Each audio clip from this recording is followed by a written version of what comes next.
The farmer and his sick ox, किसान और उसका बीमार बैल। Once in a small village there lived a farmer with an old ox. एक बार एक छोटे से गांव में एक किसान रहता था जिसका एक पुराना बैल था। One day the ox fell ill and the farmer was worried. एक दिन बैल बीमार हो गया और किसान चिंतित हो गया। The villagers said that the ox could not be cured and suggested he let it go. गांव वालों ने कहा कि बैल अब ठीक नहीं हो सकता और उसे छोड़ देना चाहिए।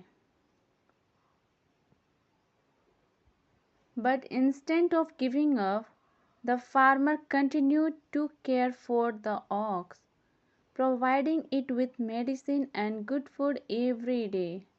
लेकिन किसान ने हार मानने के बजाय बैल की देखभाल करना जारी रखा और हर दिन उसे ताजगी देने के लिए औषधियाँ और अच्छा खाना दिया। After a few weeks, the ox gradually recovered and was able to work again. कुछ हफ्तों बाद बैल धीरे धीरे ठीक होने लगा और फिर से काम करने लगा।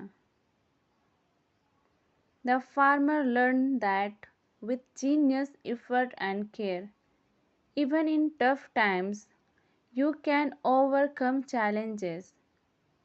किसान ने सीखा कि कठिन समय में भी अगर आप सच्ची मेहनत और देखभाल से काम करें तो आप मुश्किलें पार कर सकते हैं।